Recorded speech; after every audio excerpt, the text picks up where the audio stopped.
Ha! The old Arnie Palmer. The old gravity flop. Oh my goodness. And then you got to finish right here. Always flop and then here. So it's like turning, always trusting the turn. You know, in my theory, everything ends up being turn-centric, turn-related, and trusting our ability to turn. When we're turning, we're bending.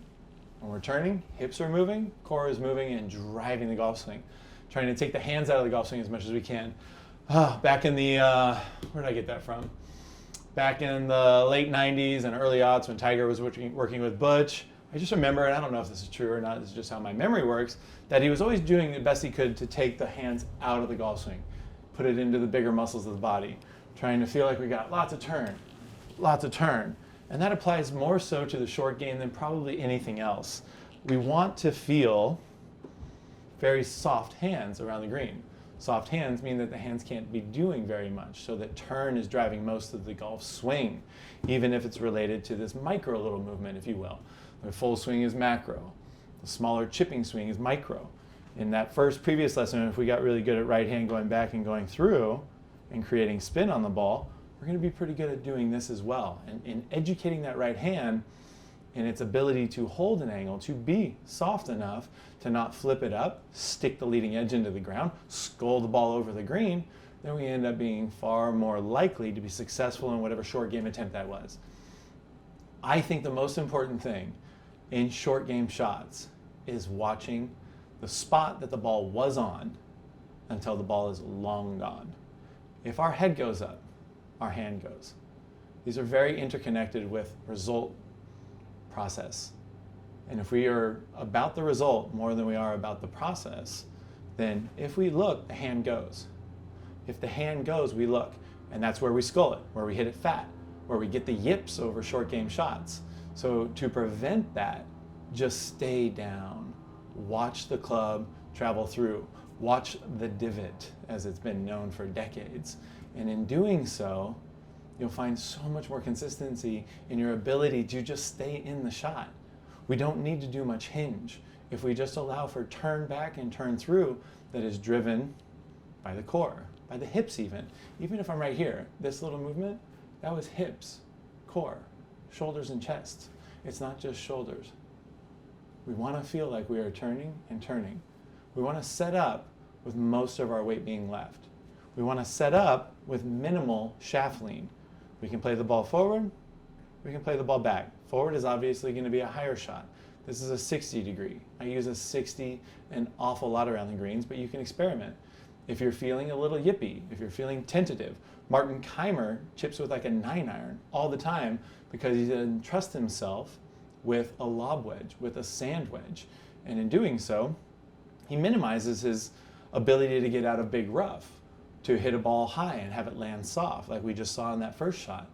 You know, when we get to the gravity flop here in a second, it's such minimal hands. It's so much release of the club, which sets up this setup. So if I am here with my weight being forward, minimal shaft lean, left hand holding, always left hand holding. Right hand, so relaxed down.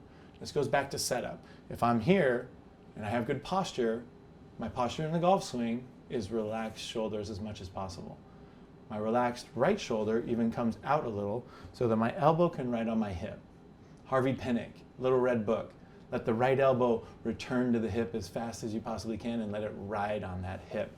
We want to let that elbow, that arm, be so relaxed so that it doesn't jump on it. Try and do something. Load up. This load up, if I'm right here and I go in a backswing and my right shoulder loads up and I try and turn through because I'm unaware of it, look where that club ends up being. This trap back here ends up loading for so many high to mid handicappers. We go back, no load. We go through, piece of cake. If I go back and I load up, or I load up hinge, I'm going to miss the ball, or I'm going to have to at least unload down into it. If I load this wrist and now I try and turn through, look how much I missed that ball with. Notice my hand is not going to get any higher. My hand is here, hinge. Now I try and turn through. Look how far I missed that ball by. 3, 4, 5 inches. So we're trying to minimize that right arm, right side load. And in doing so, we're facilitating a much shallower attack angle into the ball, even on these tiny little shots.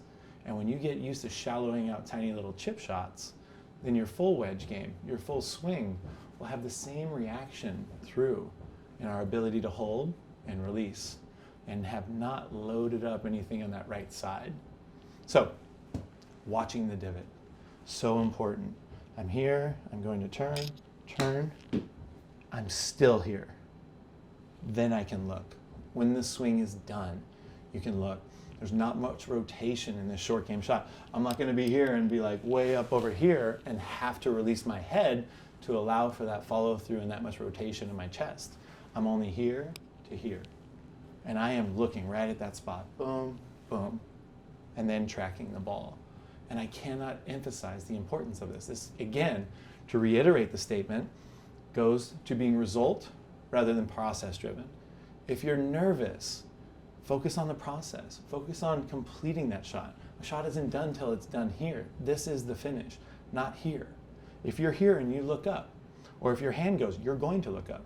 If you look up, your hand is going to go, and you're going to thin it over the green, or you're going to stick that leading edge into the ground instead of being able to utilize the bounce of the golf club.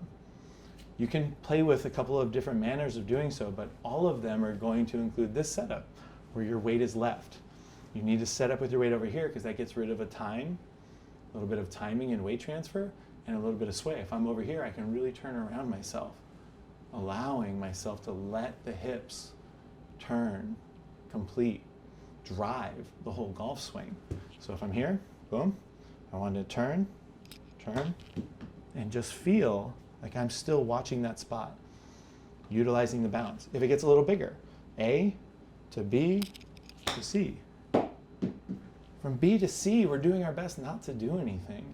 You have to commit to a shot. You have to commit to feeling that hold in that left arm and those left fingers, and allow us to turn all the way through without getting stabby in here. We all know the feeling. We've all done it. We all do it quite often. I highly recommend before any round of golf, before you go to the driving range to warm up with full swing, hit chips. Go to the chipping green. If there is no chipping green, go to the putting green. Hit 4 or 5 little chips like this, because this will give you confidence to go to the first tee and allow yourself to get through the ball without trying to help it. In this micro, we experience the macro. And if you can't get through this ball without feeling jumpy or yippy and committing through it, then good luck on the full swing, allowing the same thing to happen. Just keeping your head down. I know it's that oldest adage of oldest adages in golf, keep your head still, keep your head down. But it does remarkable things for your game. It just takes the discipline to watch the divot, not just contact. You know, we think we get close to contact and we're there and we go, tiny little adjustment. We ruin the arc of the club. We ruin its path. Our hand arc changes. Everything changes.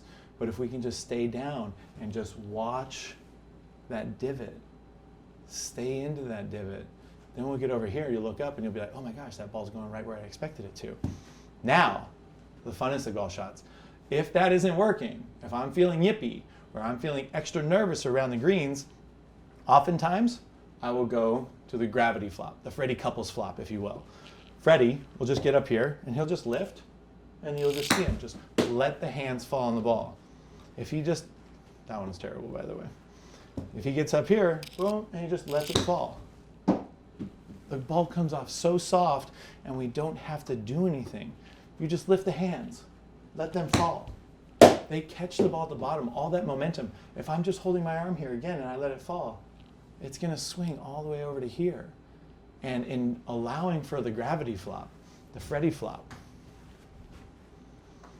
if you're nervous, if it's in the rough, it's a tight lie, all you have to do is lift it and let it fall. Again, the goal is not to do this. That is remarkably difficult down here on tiny little shots. But when we get way up here, I can let this arm go and just let it fall, and I can allow that club to just cut under the ball all on its own. You don't have to do anything. It's the weirdest thing. Have a ton of fun experimenting with this. On a tight lie, in the rough, whatever, just get nice middle, open up the stance. So I'm swinging along my foot line here. My club is aimed a little bit to the right of the target, and we're gonna end up being about 60-40. The ball's gonna come off about 60 degrees of the angle between where the club is aiming and my feet. So if my club is here and it's aiming in that direction and my feet are aiming here, then the ball is going to come off somewhere in relation to that line. Okay, I hope that makes sense. So I'm opening that club face, and I'm opening my stance. Ball is middle. I don't have the club leaning forward. I have it actually leaning back at belly button, which allows for a little bit more of the bounce to interact with the turf rather than leading edge. And I'm just going to lift and let it fall. And in letting it fall and allowing myself to feel the dead weight of the arms, just letting them fall, right? There's a tiny little bit of follow through in there, but when you allow for that club to do the work for you, it gets ridiculously easy. Even if we just do left arm, lift it up, let it fall. You want to get to a place where you're just not flipping it up. This will help your long game. This will help your driver game. Our ability to release the club from the top and just let it fall will ensure that we can get through the ball, letting the club interact with the turf rather than getting nervous down here and trying to flip it up. Again, watch impact for whatever shot it is. If it's a tiny little shot and you're turning through, if our head is staying and you're watching impact, you're going to be bending. This bend that we feel through the short game of going here and there, letting hips really lead, letting glutes really lead, that goes back to our turn drills. When we feel that stuff leading, it allows these to be really relaxed. It allows our body to swing our arms. It allows our left hand to hold the club. It allows our right hand to just swing and follow the path of that turn. I hope this was useful. I hope you enjoyed it. I hope the gravity flop ends up being as big a weapon, a defensive weapon, if you will, to get you back in position on the greens and give you a putt that'll help you save par. If you're around at par 5 and 2, getting it up and down for birdie, whatever it ends up being, I just hope all these little things that we discuss and talk about help you add to your confidence on the greens, around the greens, on the tee boxes, etc. So that, again, you can play shots with simple thoughts in your mind of just watching impact, just feeling turn. That one concept of turn is both going that way and that way. If I'm right here, I'm like, okay, weights forward, nice and set up, feeling that glute, and I can just turn and turn, turn and turn. We don't have to feel hingy. We don't have to feel grabby with the hands. We don't have to have timing with the hands. We can allow for the momentum created by us turning in the glutes and in the core to deliver the club. And the confidence that we have from committing to a shot and going from A to B, and then from B all the way to C without looking. Stay down, watch the divot. You'll see remarkable things when you have actually used this on your short game. Instead of going to the tee next time without working on your chipping, just go work on your chipping. Your whole game will improve. I don't guarantee it, but I'm really 99% positive that it will help you in your rhythm of that round of golf, your scoring. Who cares if you can hit a ball 400 yards if it's greenside and you can't chip it within 10 feet and have a decent chance at birdie if you flub it right there. I mean, you have to work on your weakest game, and none of us work on our short game as much as we need to. We all work on the long game. And again, you might hit a great shot, but if it's just off the green and you got to chip it, you can't putt it, and you're nervous about that, you're probably going to mess that up. And you're going to know that you haven't practiced enough at it. And that will encourage you, hopefully motivate you to work on the weakest element of your game, whatever that element may be. I hope you enjoyed. Please subscribe, check out the other channel, videos, etc. And yeah, happy golfing. Cheers.